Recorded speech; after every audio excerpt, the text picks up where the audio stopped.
Boa noite, meus irmãos. Marisa me pediu para que eu fizesse essa palestra e não tem como ser diferente na véspera do Thanksgiving não falar de ação de graças, né? Mas eis que me surge a seguinte situação, né? A gente teve o Rafael, depois a gente teve o Humberto falando sobre esse tema. Quem sou eu, então, para falar a partir de agora, depois deles, né? O que eu poderia falar? E eu meditando sobre a ação de graças, que é um feriado que não é muito comum para nós, né, brasileiros, né? E que a gente vai aprendendo com esse feriado tão bonito, né? Depois que a gente vislumbra a profundidade dele, até a primeira, esse vai ser meu terceira ação de graças na minha vida, mas desde o primeiro ação de graças, eu pedi para as meninas, Luísa e Júlia, no nosso primeiro ação de graça, antes da gente comer, elas fizeram uma apresentação de um trabalho lá em casa, coisa de professor, né? Sobre a ação de graça. E a gente vai tomando conhecimento. E aí o que nos leva a pensar, né? O que a gente tem que agradecer? E eu fiquei pensando, né, sobre esse assunto e falei, poxa, eu creio, e aí eu cheguei, já começo com a conclusão. O título ele é a conclusão desse tema. Que Jesus Cristo foi a maior ação de graças que Deus fez para nós. De tantas coisas que a gente tem que agradecer, a colheita, a vida, a imortalidade da alma, o aprendizado, de todas as coisas que a gente teria que dar graças. Aliás, como diz Paulo de Tarso, né? Em tudo dai graças. E aí a gente tem que agradecer as vicissitudes da vida, as dores, as dificuldades, porque o Espiritismo vem nos ensinar que isso faz parte do nosso caminho, do nosso aprendizado ou do nosso resgate. E aí a gente começa a visualizar a respeito de dar graça, e aí a gente entende tudo que a gente tem que agradecer, ainda o maior é Jesus Cristo. Porque de nada adiantaria a nossa vida, as nossas dores, a nossa alegria ou a nossa caminhada se a gente não tivesse o caminho a ser seguido. Eu me lembro um dos grandes clássicos da literatura mundial, é Alice no País das Maravilhas, né? E Alice no País das Maravilhas estava lá correndo, né? E aí aparece o gato que ri, né? Que é aquele personagem espetacular, aquele gato que ri. E a Alice fala assim, esse caminho leva para onde? E aí o gato fala, para onde você quer ir? Ela fala, eu não sei. Ele falou, para quem não sabe onde quer ir, qualquer caminho serve. Isso é fantástico, é exatamente... Então, o que adiantaria a gente dar graças a tudo isso que a gente tem na vida se a gente não der graça ao nosso caminho? Porque ele disse que eu sou o caminho, a verdade e a vida. Ninguém vai ao Pai senão por mim. Então, o maior presente que Deus pode nos ter dado é Cristo. Cristo em nossas vidas. Mas, como também a reflexão é algo que a mente ela não se controla, né? Ela vai pensando sobre o assunto. Eu também quis dar uma continuidade nesse tema, porque se nós temos que dar graça, por um lado, a Jesus e a sua mensagem, por outro, nós temos que tomar cuidado com os falsos cristos e os falsos profetas, para darmos graça naquilo que é verdadeiro. Então temos que tomar cuidado para não darmos graça naquele caminho que não é o verdadeiro. Então esse é o grande ponto. Essa foi a reflexão que começou a vir na minha mente a respeito disso. Então, Jesus diz lá em João, capítulo 6, versículo 35, ele diz assim, declarou-lhes, pois, Jesus, eu sou o pão da vida.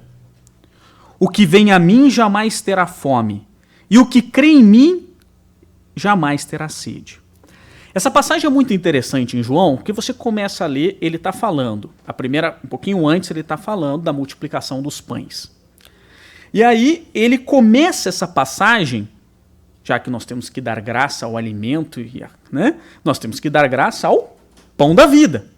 E aí ele começa a falar, então conta-nos a história da multiplicação dos pães, e aí ele começa esse novo tópico, esse novo capítulo, dizendo que as pessoas que viram a multiplicação dos pães foram procurar Jesus no dia seguinte. Não sei se era exatamente no dia seguinte, né? Mas eles falam assim, foram procurar. E tendo encontrado o barco, não encontraram Jesus. Então foram até Cafarnaum em busca dele. E ao chegar lá, perguntaram a Jesus, curiosos, né? Que história é essa? Como é que você fez esse troço do pão, né? Do cesto, dar pão para um monte de gente e tudo mais. E aí Jesus aproveita a oportunidade para dizer, vocês vêm aqui buscar o pão material. Moisés, ao dar o maná, porque ele quis trazer o simbolismo judaico naquele momento. Moisés, ao trazer o maná na jornada até Israel, deu o pão material, mas eu sou o pão da vida. E é essa analogia que ele quis dizer. Isso é o que ele quis nos mostrar. Eu sou o alimento do seu espírito. Eu estou aqui para te alimentar a sua alma para a vida eterna. Eu sou o alimento celestial. Então é por isso que nós temos que dar graça, porque ele vem nos dar o caminho do pão que não vai alimentar a nossa vida corporal, mas vai nos garantir o alimento da alma. Uau! Isso muda tudo. Porque quando as pessoas ouviram aquilo, eles devem ter ficado meio doidos, né? Que esse cara é o pão, não sei o que lá. E não é só eles que ficaram doidos. No transcorrer da história, muita confusão se fez, a tal ponto que se você não comungar com Jesus Cristo, aí começam essas discussões.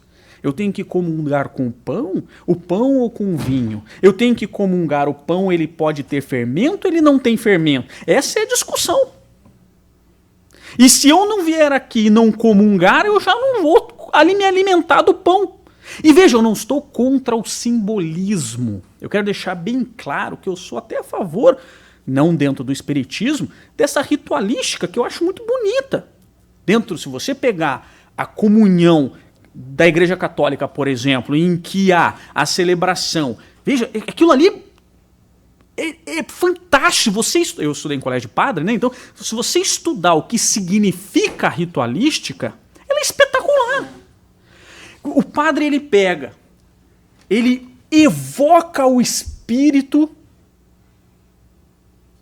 de Deus, o Espírito Santo, e traz para o pão e para o vinho, simbolizando o corpo de Cristo e o sangue de Cristo, e entrega para que você comungue com Jesus da sua vida, da sua lição. Só que se você não interpretar isso, você vai lá para comer hóstia. E é ruim pra caramba. Não é? Não tem gosto. Não tem gosto. E durante muitos anos se discutiu e se fizeram cismas religiosas para discutir como é que eu tenho que comungar com o pão da vida. Quando a comunhão com o pão da vida, ela é mental. A comunhão com Jesus Cristo, ela deve ser seguindo os seus passos, não comendo o pão. Porque nós nos alimentaremos do pão da vida quando nós seguirmos os passos de Jesus Cristo. E é esse que é o grande ponto. E aí é que eu comecei a me elocubrar sobre essa questão dos falsos cristos e falsos profetas. Como a gente fica batendo cabeça no falso Cristo e falso profeta. Ao invés de chegar e falar assim, a lição é essa.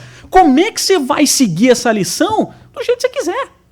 Se você quer comungar com pão e isso tem um significado para você, Que legal! Se você quer comungar com pão e com vinho, isso tem um significado para você, que maravilha!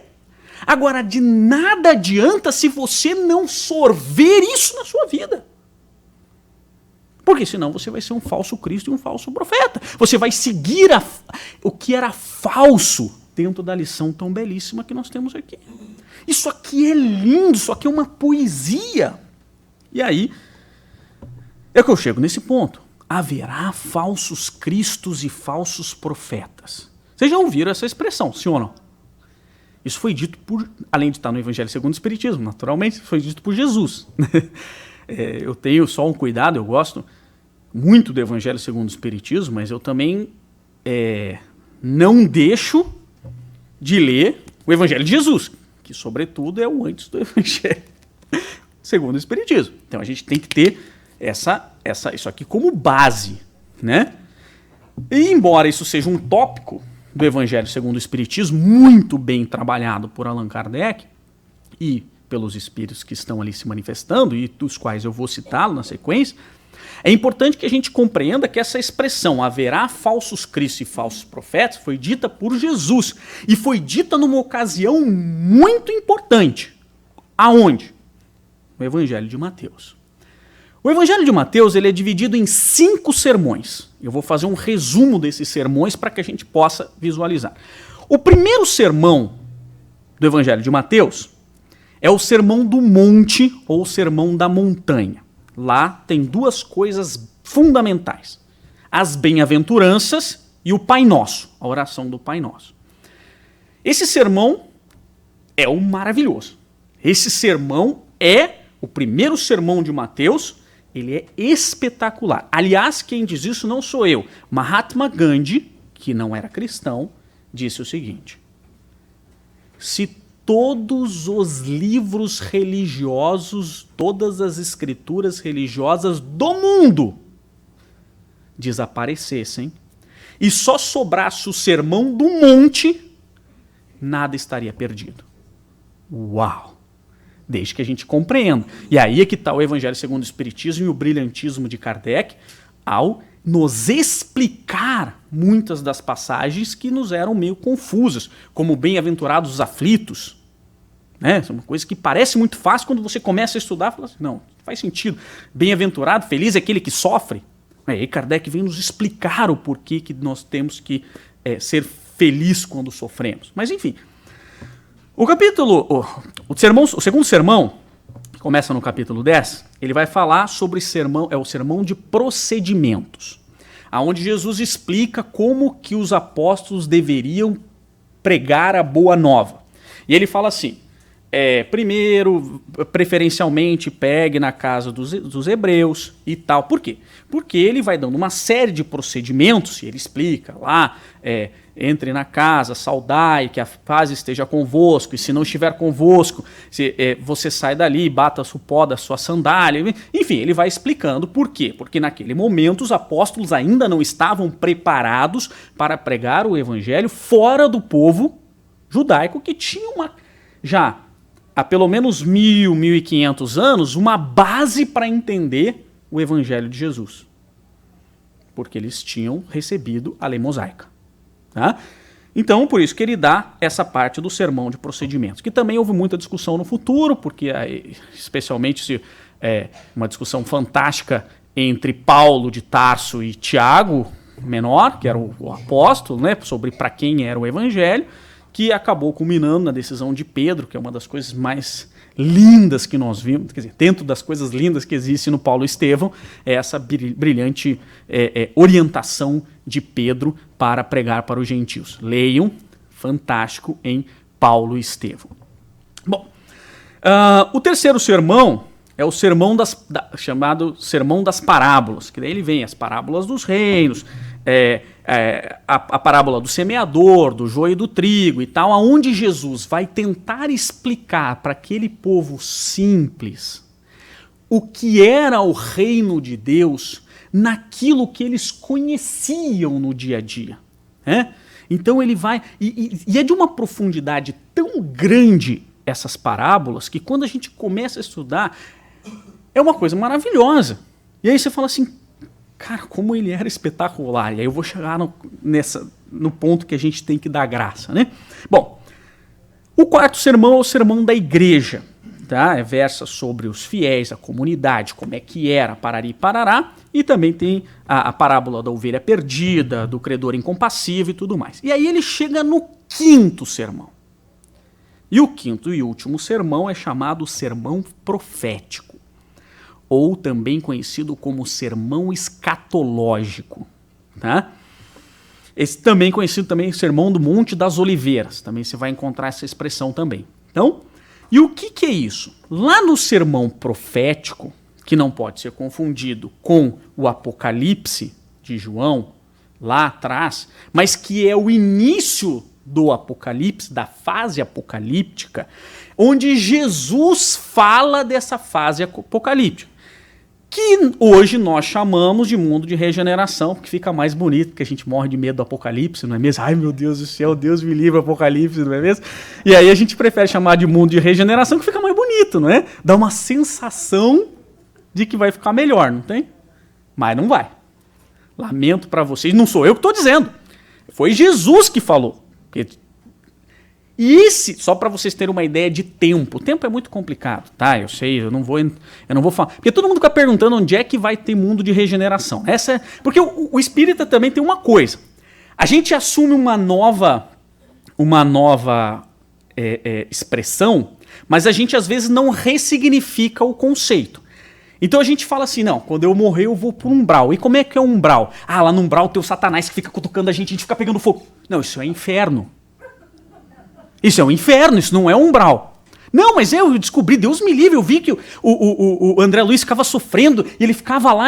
Não, esqueça isso. Isso foi o que aconteceu com ele. Isso aqui não é o que vai acontecer com você, porque você é um espírita, você conhece e você vai sofrer bem menos. Vai ser o seu melhor desencarne de todos os últimos. Legal, não? Fique tranquilo. Não, mas eu vou sofrer no umbral. Fique tranquilo, você já está sofrendo no umbral. Porque o umbral, e é isso que você tem que se ressignificar. Você não pode pensar que você está, né? Então a gente fala assim, não, então quando eu morrer, eu vou para os mundos celestiais. Porque você não vai para o umbral, você vai para o mundo celestial, né? Porque que é o quê? Ah, fica lá um monte de anjo tocando harpa, é uma coisa doida. Não, isso chama-se céu. Né? Você mudou o nome sem ressignificar.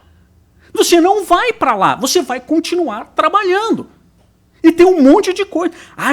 E tem um monte de outros lugares que a gente pode ir e tudo mais, parari. Porque a gente fica vislumbrado numa imagem e fica pensando só naquilo. Então, nós espíritas temos que ressignificar.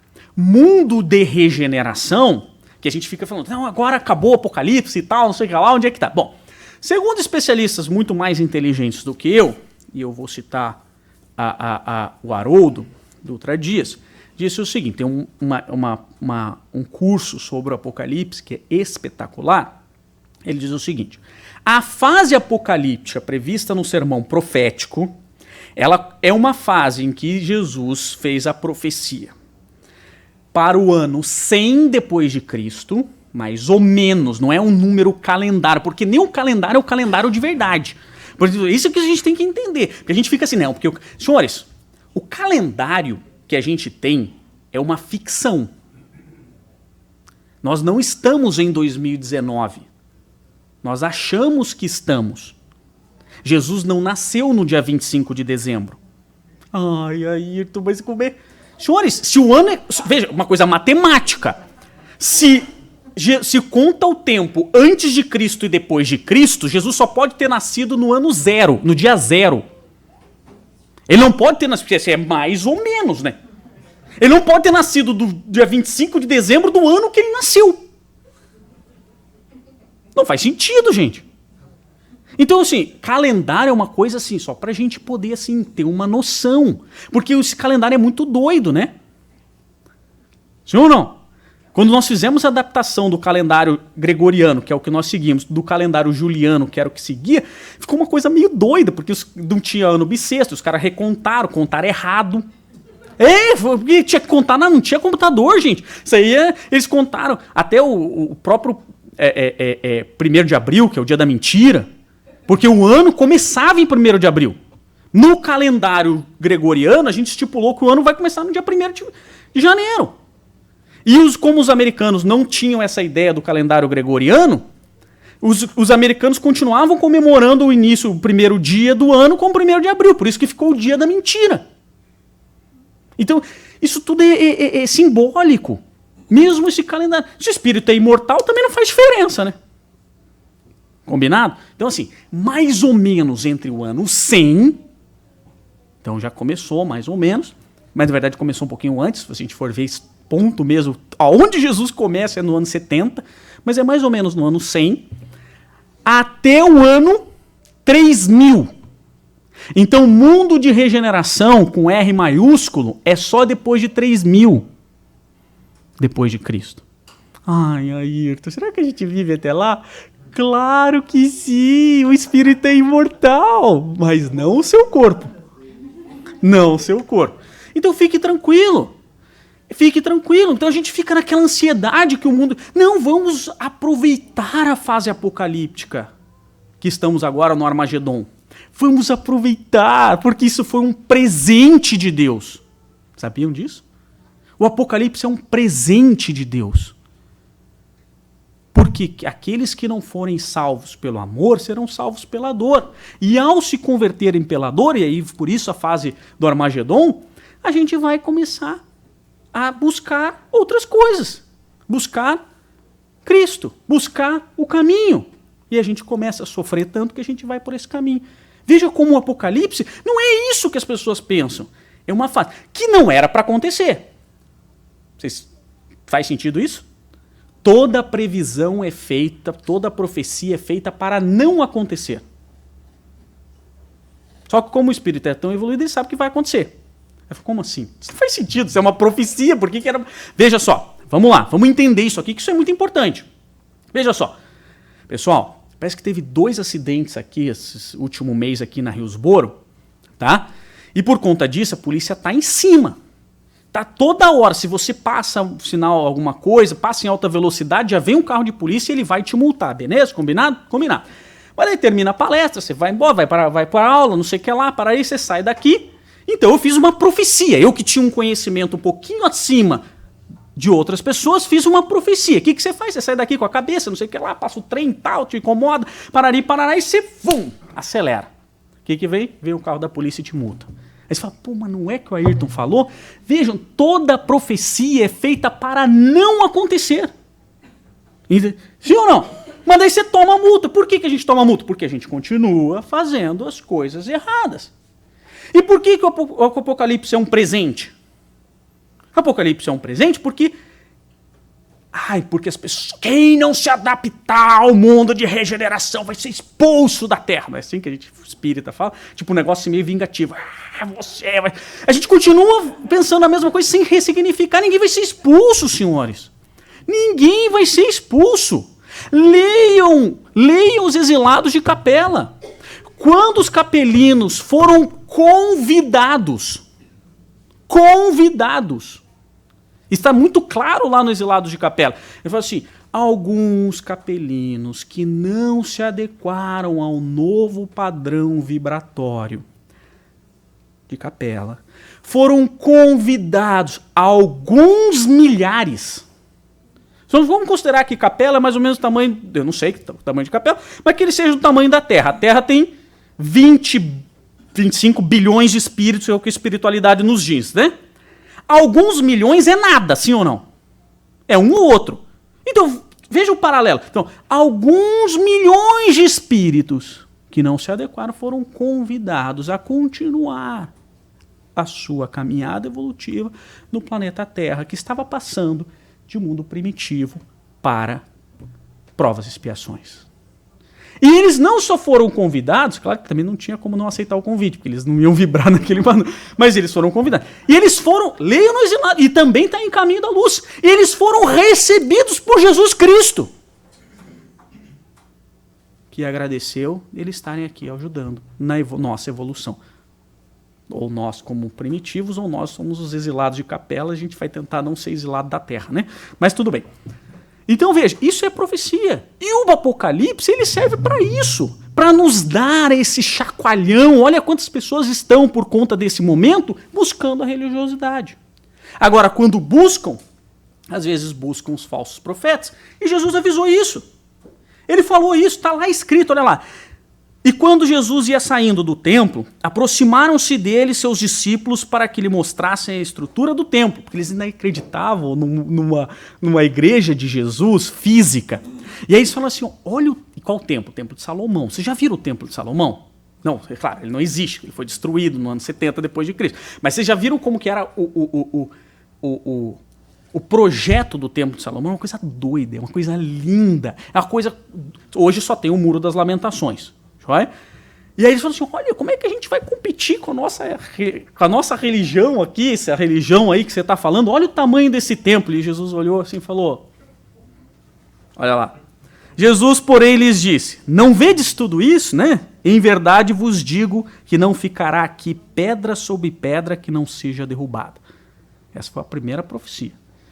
Que Herodo diz que foi 100, mas na verdade aconteceu em 70 depois de Cristo, quando os romanos, cansados daquela convulsão social que se passava em Israel, resolveram fazer a Égira, a segunda Égira judaica, em que mandaram tudo quanto é lá, destruíram tudo, destruíram o templo de Salomão, e que não foi reconstruído até hoje, 2019, isso aconteceu em 70 depois de Cristo, e em 2019 apenas o Muro das Lamentações.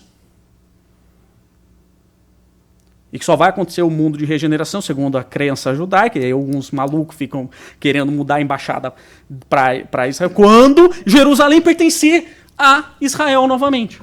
E é por isso que fica um monte de maluco querendo mudar a embaixada para Jerusalém, porque só ali que Jesus vai vir de novo. Porque interpretam de maneira errada. Porque o mundo de regeneração, ele é a vibração entre nós, entre uma comunidade melhor. É ali que vai aparecer o Jesus de novo, na Terra. Então, mas enfim, tá ali a primeira, por isso que... E aí ele diz o seguinte, olha que legal como começa a fase apocalíptica. E estando assentado no Monte das Oliveiras, aí ele vai um pouco mais para lá, chegam-se a ele os seus discípulos em particular, dizendo, dizem-nos quando serão essas coisas, quando que vai ser o fim do mundo, porque os judeus esperam esse fim do mundo, porque aqueles que forem bons serão convidados a estarem nesse novo mundo, né? E que sinal haverá da tua vinda e do fim do mundo? E aí Jesus assim, e Jesus respondendo diz, acautelai-vos, que ninguém vos engane, porque muitos virão em meu nome, dizendo, eu sou Cristo, e enganarão muitos. Então o primeiro sinal apocalíptico é o falso Cristo e o falso profeta. Este é o primeiro. Depois ele diz, e ouvires de guerras e de rumores de guerras, olhai e vos assusteis, porque é mister que tudo isso aconteça, mas ainda não é o fim. E aí ele diz mais, porquanto se levantará nação contra nação, e reino contra reino, e haverá fomes e pestes, terremotos, em vários lugares. Mas todas essas coisas são o princípio das dores. Pô, eu achei que já era o fim. Não, é só o começo. É só o começo. Então veja, Jesus está dizendo no sermão profético, dizendo o seguinte, a fase apocalíptica que marca o fim do mundo, ou como nós gostamos de chamar, que é o mundo de regeneração, começa com os falsos cristos e os falsos profetas. E depois do falso Cristo e o falso profeta, ele coloca lá no versículo 24, porque surgirão falsos cristos e falsos profetas, e farão tão grandes sinais de prodígios que, se possível fora, enganariam até os escolhidos.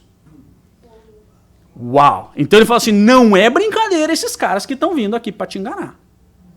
Nos enganar. E ele está dizendo, vem aqui para nos enganar e enganarão muitos.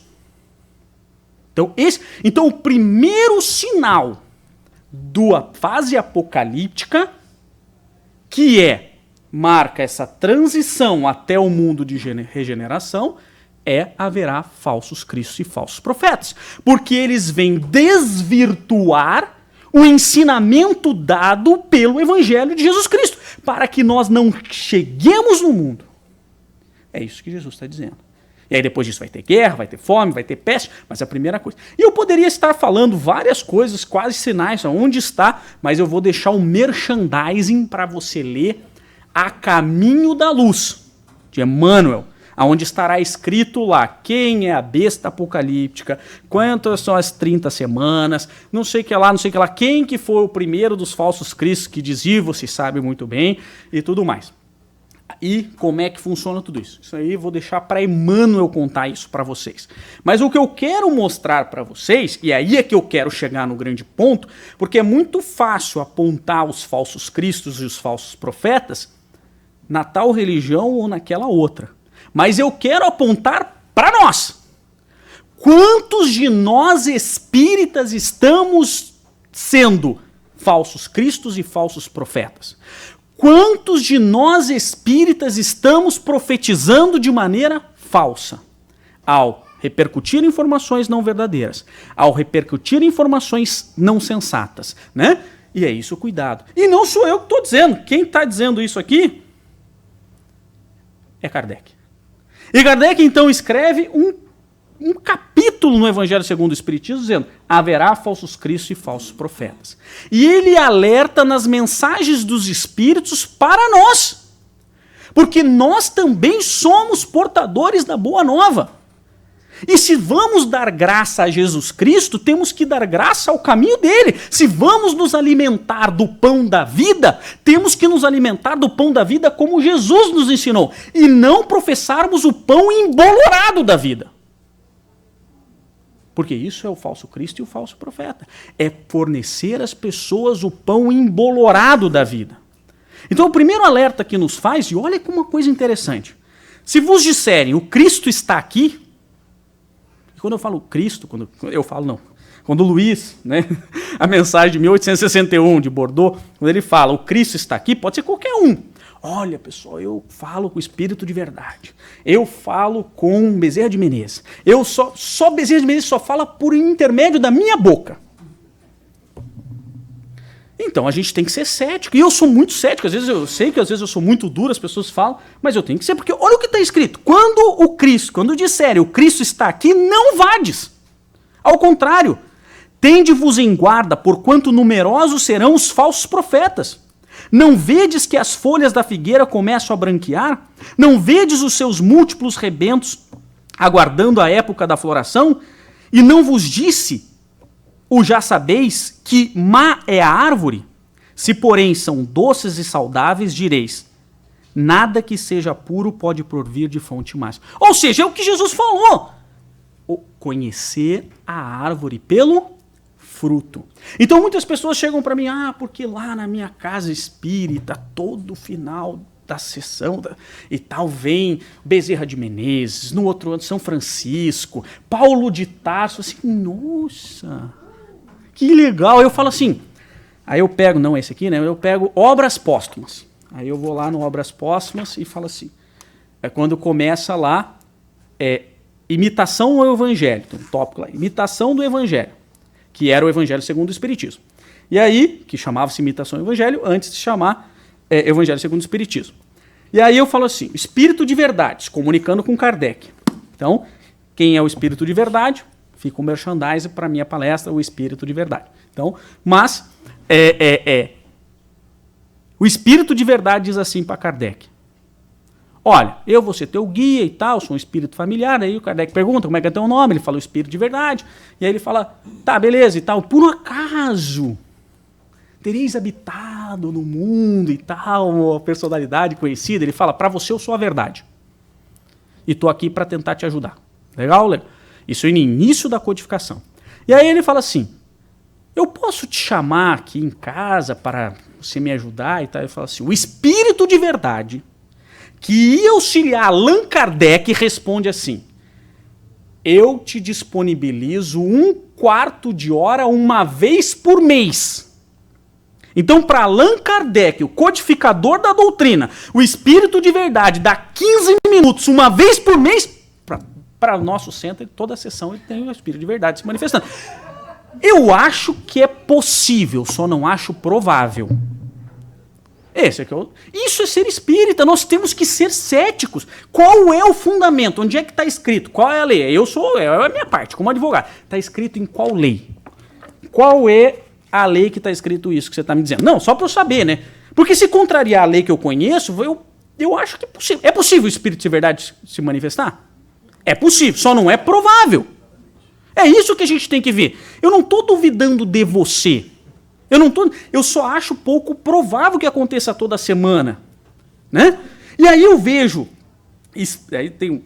espíritas, né, dizendo assim, porque o médium e a minha equipe mediúnica, ela é o esquadrão de guarda celestial. Uau! Isso é verdade, senhores. Tem espíritos e tem espíritos não. Tem pessoas que estão se intitulando os guardiões celestiais. E eu fico imaginando assim, eu fico imaginando Divaldo, né? Assim, o Divaldo, claro que não é o Divaldo que fala isso, mas eu fico imaginando o Divaldo. O Divaldo tem uma equipe, mais ou menos, né? A equipe, não ele, né? Mas ele pertence a essa equipe. Dr. Bezerra de Menezes, Manuel Filomeno de Miranda, Joana de Ângeles, e eu nunca vi ele falar que ele é o guardião nem do Brasil. E o cara se intitula o guardião celestial. Isso faz sentido? É isso que a gente tem que colocar o espírita como... Nós espíritas temos que ser céticos com as informações que nós recebemos. E nós não podemos proliferar essas informações que sejam duvidosas, porque isso é contra a doutrina. Aliás, Kardec escreveu isso. Kardec escreveu: o pior dos espíritas é o espírita exaltado. Porque o espírita que acredita em qualquer coisa. Ele falou, pior do que o espírita que não cumpre é o espírita exaltado. Porque é o espírita que se vislumbra com qualquer coisa, não tem um filtro e contribui contra a doutrina. Né? Porque fala qualquer coisa. Então nós temos que tomar cuidado. E aí eu fico olhando Chico Xavier. Chico Xavier também era um cara que tinha uma equipe mais ou menos, né? Mais ou menos, né? Emmanuel, André Luiz, o Dr. Bezerra. E eu nunca vi ele falar que ele era guardião. Na verdade, ele falava que ele era o Cisco. Não é isso? Porque o Francisco, sem o Fran é Cisco, não é assim que ele se intitulava? Então veja. E é um cara que vendeu... Eu gosto desse número, né, que quase 550 obras, mas isso não quer dizer muito, embora diga bastante. Mas ele vendeu 50 milhões de cópias, o que isso quer dizer muito, né? E morreu pobre e doou tudo isso. Assim, tem alguma coisa muito bacana nesse cara, sim ou não? Então, é esse tipo de coisa que a gente tem que pensar dentro da doutrina espírita e nos focar dentro daquilo ali. E aí, o próprio Erasto coloca quais são os caracteres do verdadeiro profeta. Caridade. Então, eu começo a ver isso aqui, eu olho o Chico. Mas ele nunca se falou isso. Mas eu olho o Chico aqui. Caridade, amor, indulgência, bondade que concilia corações, modesto e humilde. Esse é o Chico, não é? Claro que ele foi escrito isso aqui em 1862. O Chico, como Chico não era projeto ainda, quer dizer, ele era projeto só. Ele era só projeto. Porque não veio à toa. O Chico também não veio sem projeto nenhum, porque a espiritualidade não faz nada ao acaso, nós é que fazemos. Né? Então tudo isso já estava muito bem delineado para acontecer logo depois do nascimento de Chico Xavier no nosso planeta, na nossa Terra, né? Mas que ele já veio de outras encarnações contribuindo com o Evangelho de Jesus. Mas é isso aqui. Essa é a personificação. E quando a gente coloca dentro dessa peneira, quantos sobram? Quantos que se intitulam o verdadeiro profeta sobra? Então, os verdadeiros profetas se revelam por seus atos, são adivinhados ao passo que os falsos profetas se dão eles próprios como enviados de Deus. Não é assim mesmo? É bem isso mesmo. O que o Erasto coloca em 1862 é o que nós vemos hoje. Os falsos profetas não se encontram unicamente entre os encarnados. Esse é o aviso que é feito pela espiritualidade. Há também, e em muito maior número, entre os espíritos orgulhosos, que aparentando amor e caridade semeiam a desunião, retardam a obra de emancipação da humanidade, lançando-lhe de través seus sistemas absurdos, depois de terem feito que os médios os aceitem. E para melhor fascinarem aqueles a quem desejam iludir, para darem mais peso às suas teorias, se apropriam sem escrúpulo de nomes que só com muito respeito os homens pronunciam. É isso. É a manifestação com o nome, né, importante. Aliás, Kardec, sempre que veio uma manifestação com o nome de Jesus, isso aconteceu, o nome disso, o nome daquilo, ele guardava de lado. Sim. Media se aquela manifestação era verdade, porque ele não era. Lembra que as manifestações ocorriam em diversas casas espíritas. E ele recebia diuturnamente diversas mensagens mandadas por esses centros espíritas, no início em Paris, depois no mundo inteiro, para compor a revista espírita. Então, vejam, é o filtro que nós temos que ter, o cuidado. Se aquela mensagem é algo inspirador e de bom, faz diferença para nós se ela foi proferida por Jesus ou por José ou por Genésio? Não faz. Então, o nome muitas vezes vem só para massagear o nosso ego. E aí a gente tem que tomar cuidado. Leiam Problemas da Mistificação, Dissertações Mediúnicas, de Emmanuel, que ele fala quem é o médium. Jeremias e os falsos profetas. Então isso aqui é só para a gente... Após as palavras do profeta, escutai os sábios conselhos do apóstolo João, quando diz: não acrediteis em todo espírito, experimentai se os espíritos são de Deus. Porque entre os invisíveis, claro que o João se manifestando no evangelho, né? Não o João na época evangelista, né?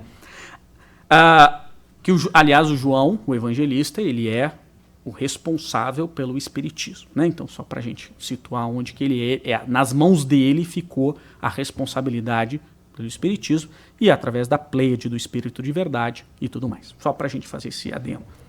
Aí se encontra, é fora de toda dúvida, um dos maiores escolhos em que muitos funestamente esbarram. Mormente são novatos no espiritismo. É-lhes isso uma prova que só com muita prudência podem triunfar. Aprendei, pois, antes de tudo, a distinguir os bons e os maus espíritos, para, por vossa vez, não vos tornareis falsos profetas. Então, isso é uma lição muito dada para a gente tomar cuidado com aquilo que está vindo nas nossas manifestações.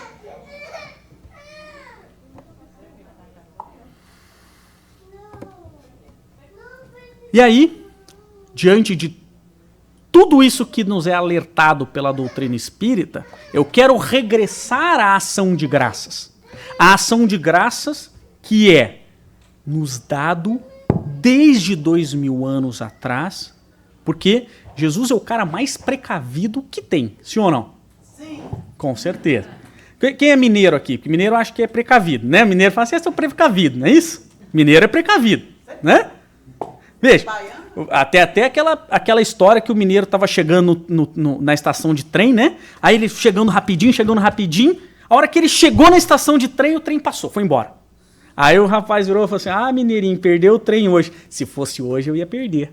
Né? Então o mineiro é precavido que ele vai um dia antes para a estação para ver se o trem passa mesmo no horário. Né? Jesus veio 2000 anos atrás. Ele veio 2000 anos atrás para dar o caminho para o mundo de regeneração. Isso não tem que dar graça. Veja, vocês acham que vocês são precavidos, mineiro? Vocês não conhecem Jesus. Vocês não conhecem Jesus? 2000 anos atrás para falar, pessoal, então vai acontecer uma transição planetária, que o resumo é esse. Fica tranquilo, que quem está no comando sou eu. Isso aqui não é um trem desgovernado. E tem mais, vou contar um segredo, porque esse aqui é o grande ponto. A gente tem que ver o Jesus Cristo apresentado pelo Espiritismo. Esse outro Jesus Cristo, não o Filho de Deus escolhido, ungido de Deus. Não, senhores. O Espiritismo vem nos apresentar o Jesus Cristo, esse irmão mais velho que conquistou esse lugar. E não foi fácil. Porque o Espírito da envergadura de Jesus Cristo Como diz Haroldo Dutra Dias, ele não é de cristal. Ele é de diamante, ele é de adamantium, como diz o Wolverine, né? Ele é de adamantium. Porque ele se forja. E ele vem então, e ele nos conhece desde os primórdios. Se estávamos aqui como o mundo primitivo, porque ele já era governador do orbe há 4,5 bilhões de anos, ele nos conhece desde a nossa formação, ou desde o dia que ele recebeu cada um de nós vindo de capela, dizendo assim, meus irmãos, sejam bem-vindos ao meu planeta, e eu agradeço que vocês estão aqui para me ajudar na evolução planetária. Então eles nos conhecem a cada um de nós, com nossas características, com nossos defeitos, com nossas potencialidades. Porque quando Jesus olha para a gente, ele não vê o que a gente é. Ele vê a nossa potencialidade. Ele vê o que a gente pode ser. Quando ele olhou para Paulo de Tarso, quando ele olhou para Pedro, quando ele olhou para Maria Madalena, ele não viu o que eles eram, e sim a potencialidade que eles viriam a ser. E é isso que ele nos seleciona. E ele veio há 2000 anos para mostrar que ele era o caminho, a verdade e a vida. E que ninguém chega no mundo de regeneração senão por esse caminho. E isso a gente tem que dar graças. É isso que a gente tem que dar graças. E ele veio amando de Deus, que é o Pai misericordioso, que nos permite que tenhamos essa bondade na nossa vida, de recebermos essa instrução. Então, meus irmãos, como espíritas, temos a responsabilidade de sermos verdadeiros profetas. Seremos responsáveis por toda profecia ruim que falemos em nosso nome e em nome dos espíritos. Mas colheremos os frutos de toda a bondade que fizermos, todo consolo que fizermos para os nossos irmãos, através da bandeira de Cristo, que não é outra senão fora da caridade não há salvação. É isso que ele diz. Uma boa noite a todos.